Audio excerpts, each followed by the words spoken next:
And what really struck me from that was that not only was this audience a fan of the show, they were more like family, and it really changed my appreciation for the listener. So I really took a lot of care following that to understand their value. So even though we're creating great audio, great content, and putting out consistently, that connection, I didn't realize how tight it was until that particular episode. So I think from my perspective, that one stands out in a big way, in not only the ability to talk about what's happening, but also at the same time, just this whole community element that goes along with creating podcasts and the power of audio.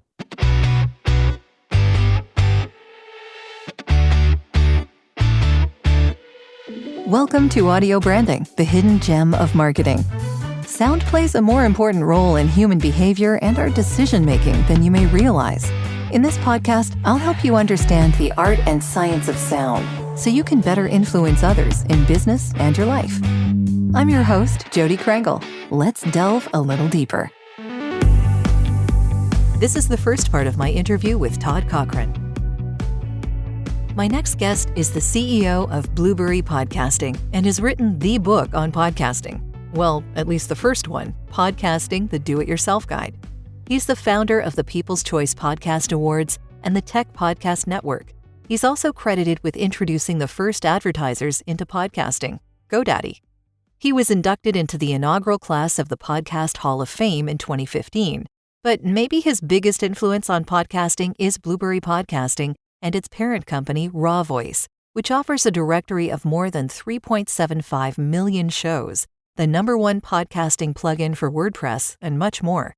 A United States Navy veteran who served 25 years and retired with the rank of Senior Chief Petty Officer, he lives in Quincy, Michigan, having spent the majority of the past 25 years in Honolulu, Hawaii, with his family. His name is Todd Cochrane, and I think you'll agree he knows a thing or two about podcasting.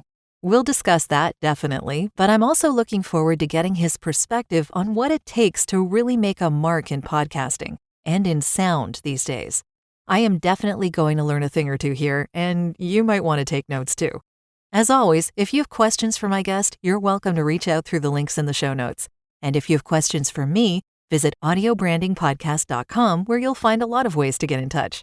Plus, subscribing to the newsletter will let you know when the new podcasts are available. And now, here's my interview with Todd Cochrane. Thank you so much for joining me today, Todd. I really appreciate it. I know that you are just coming back from PodFest, right? You had a bit of a trip home. Yeah, I kind of got stuck in airports yesterday, but it's all good. We're here. We're live. Good. Yeah, I appreciate it. I want to start off the discussion with asking you about your earliest memory of how sound moved you. I love to ask people this question. It just gets some really interesting stories. So maybe you have one to relate. Well, I think it really goes back to high school days when I was running track, and it was back then AC/DC was big, so like a number of AC/DC songs were like my theme to get warmed up, to get motivated to get on the track and run. So I think people do probably have used music for motivation for sports for a long time, but that was kind of my earliest. Or like even cruising, that's what we used to do in the 80s, right? Cruise. And I remember those days. and playing music. So of course it was, in the early days, the sound was largely music. It wasn't talk, that's for sure. But boy, times have changed. Yeah, they have. And getting to that, how did you get interested in the whole podcasting thing? Because I know you've been doing that a long, long time. And there must have been some reason that it became something you really wanted to do. I mean, because you were right at the beginning. Yeah, and it really goes back really along into the 90s. I was running an online bulletin board, and, back days, then it was a conversation via this network called FidoNet, and it would take 2 or 3 days to get a message across the country and get it back. But it was fun. It was a way to communicate, and of course, with the introduction of the internet and everyone getting cable modems in those early days, the the dial-up bulletin board thing kind of went away. So I started a blog in 2002. And to be quite frank with you, I do much better spoken word than I do written word. And I was a pretty horrible blogger. And Oh no. yeah, it was one thing to send little messages back and forth across the country. It was another thing to write articles. But so when it happened in 2004, when I heard about this space called podcasting, or when it was kicking off, I was like, wow, I can talk.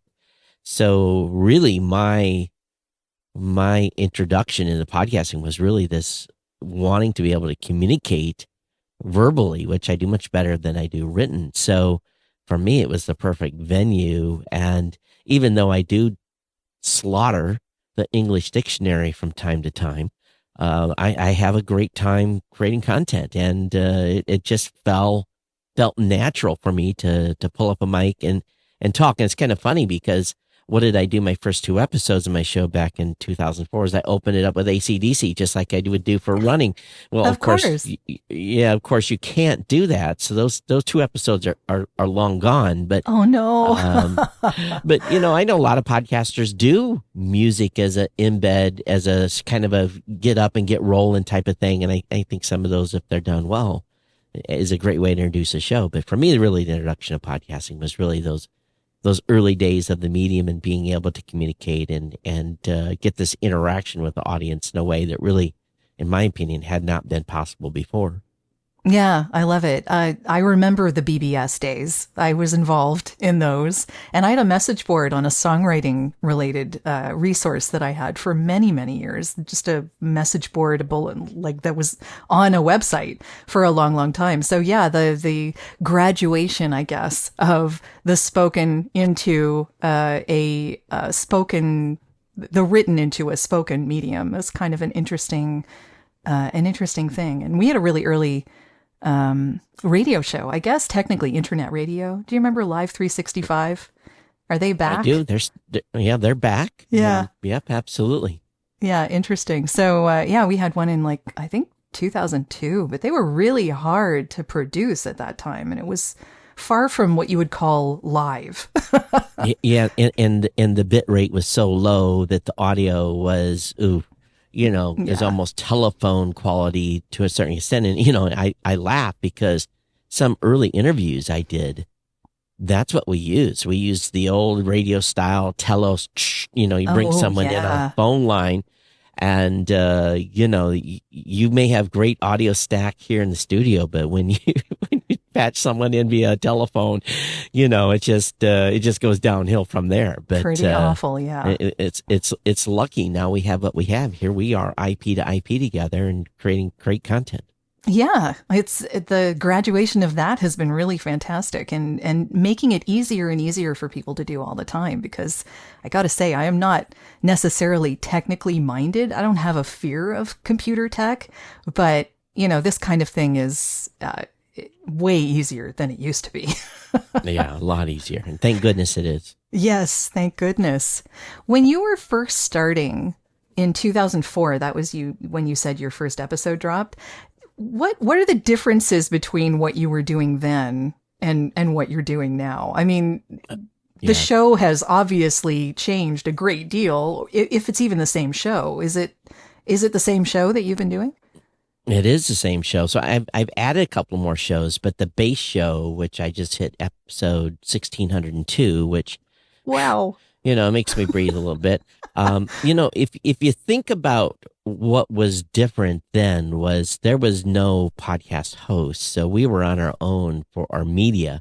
So most of us were encoding our audio at maybe 32K mono, or maybe some folks were even doing 24K mono, just because we were paying extraordinary amounts of money for our media hosting. And matter of fact, I had to move a shared web host every 2 or 3 days just to keep the show online.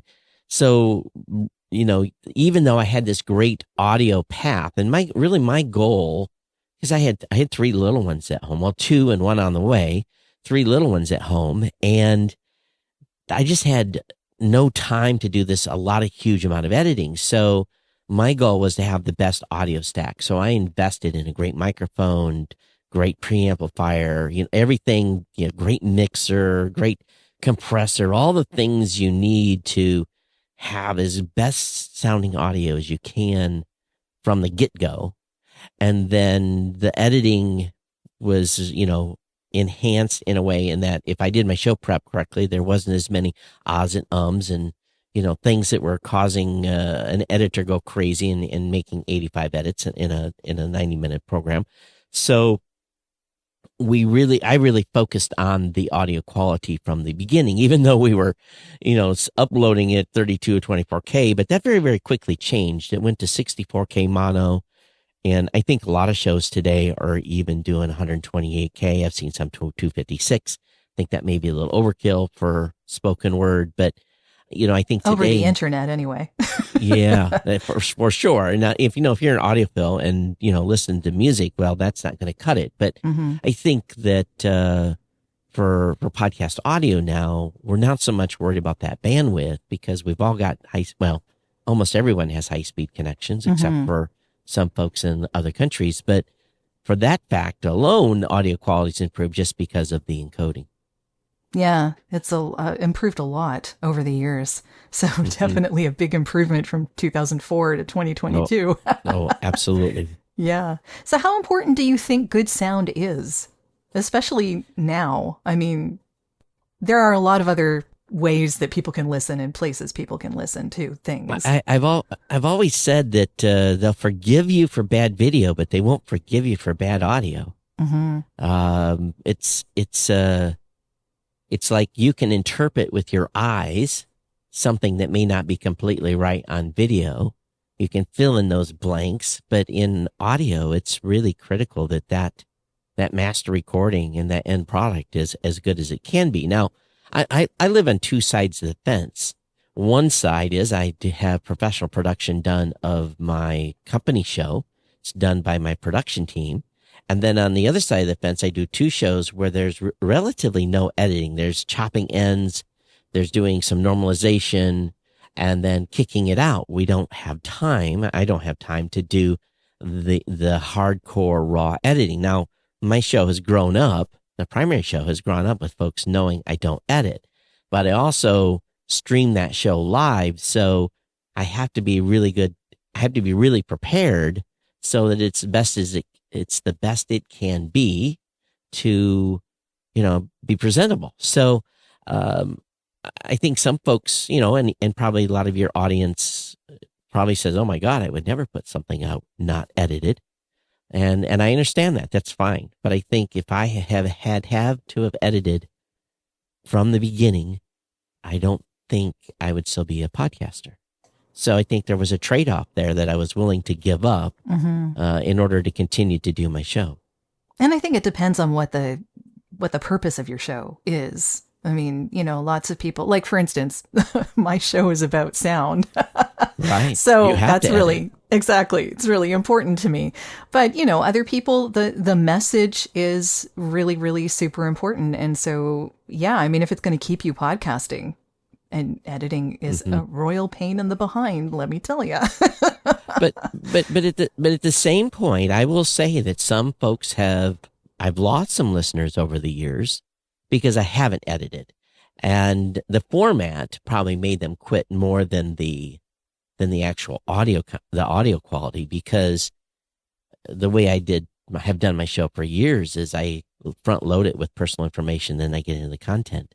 And most folks say, oh, that's a big no-no. You don't do that. You should get in and get them gripped in and locked in early. And it's my show. I do it my way. And I think that's the beauty of podcasting. So I don't think there's any right way, but I definitely go back to what I just said earlier, is that they'll forgive you for bad video, but they won't forgive you for bad audio. Are you looking for ways to improve your company's or podcast's impact? You'd be surprised how powerful the use of an intentional audio branding strategy can be. Want to know more? I have a free downloadable PDF that gives you my 5 tips for implementing an intentional audio strategy at voiceoversandvocals.com/audio-branding-strategy. That location does ask to put you on a mailing list, just to send you updates on when the new podcasts come out.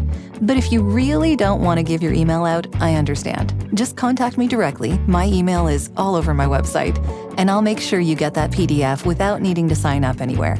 If you do sign up, though, you also get access to a resources section called The Studio, where I have videos, white papers, and PDFs, discounts from my guests, and snippets of audio from my guests that no one else gets to hear.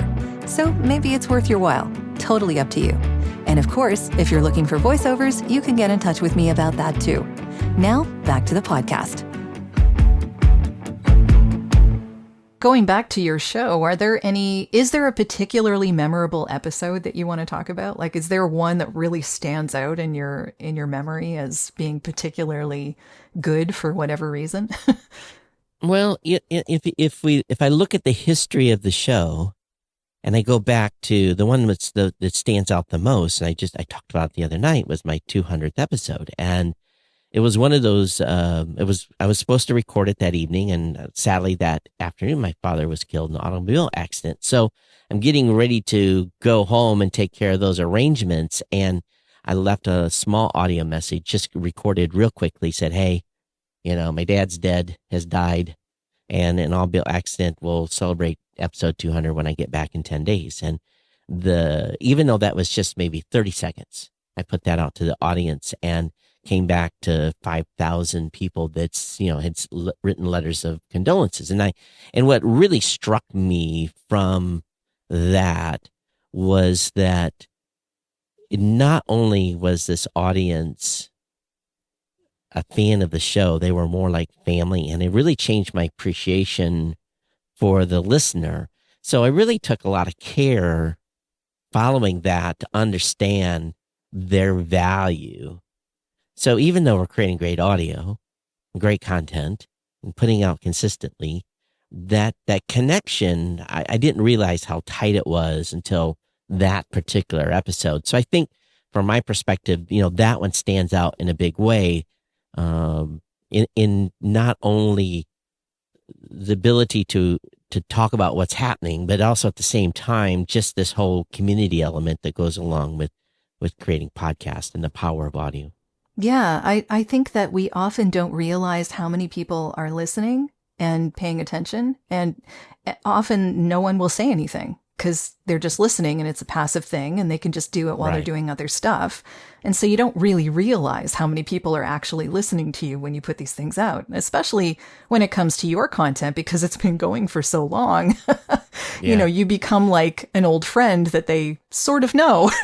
But at the same point, you also don't know who's listening, because I had a episode where I was talking about the brand new Mac Mini, and the new Mac Mini was horrible. And I was complaining about it. I said, if I could just talk to Steve Jobs and tell him what I think about this stupid thing. And like 2 weeks later, I get a phone call, and it's Steve Jobs' secretary said, "I got Steve on the line for you." And I talked to Steve Jobs for 15 minutes because I complained about his product. And there's a whole series of things that happened there. But in the end, he sent me a MacBook Pro. And it was one of those things where, again, the power of this medium is pretty incredible. You just never know who's listening, and then the community aspect. So it's a big, it can be very, very rewarding over time. Definitely. Yeah. So leading into that, why Blubrry? Because I mean, I know, you had trouble hosting previously, right? So you knew all the problems that came with that, but what got you doing that? Well, Blubrry's how it names originate. I tease now that we couldn't afford the E's. And that's true. The E's cost about $3 million to get the real blueberry.com email domain name. Oh my goodness. So trademarked maybe. Yeah. The company actually is called RawVoice. And we had this mantra as fresh organic media. And little did we know, RawVoice would have been the perfect name to continue with all our products and services, but we were looking for something cute. And this fresh organic media led to blueberry.com. And really what we did, and the reason why we started Blubrry initially, was the ability to gain more content creators that wanted to do advertising with us. And then ultimately we shifted to a service business. So we're a full service podcast host. But yeah, that whole evolution was kind of weird. And, we had brand struggles in some of the early years. People like Blubrry, they didn't know how to pronounce our name. And at the same time, Apple was being a little aggressive with anybody using the word podcast because of the iPod. So we didn't want to call ourselves podcast something. We, in hindsight, 2020, we probably should have. But when we made the decision to launch Blubrry in 2006, it was just a different time. Oh, yeah, totally. Yeah, I can imagine. So what sets Blubrry apart from, say, some of the other podcast hosting services out there? I think our main difference is that we believe in podcasters building their own brand on their own .coms. You never build a castle on rented land. You need to own the brand, and that starts with some sort of .com or .fm or .audio or whatever it may be.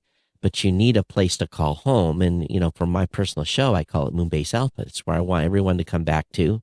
And it's not necessarily a place where people consume content, because they still consume it on all the apps and devices and Spotify and, all the 100 different places you can get a podcast. But the website really was built for Google, recording my audio for my audience, right for Google. And then the website is basically used for discovery and for listener discovery. And enough people come to the website and looking at articles on the website that they click subscribe. It keeps enough new podcast listeners coming in for those that are sick of listening to me after they, because listeners won't stay with you forever. They come and go for most shows.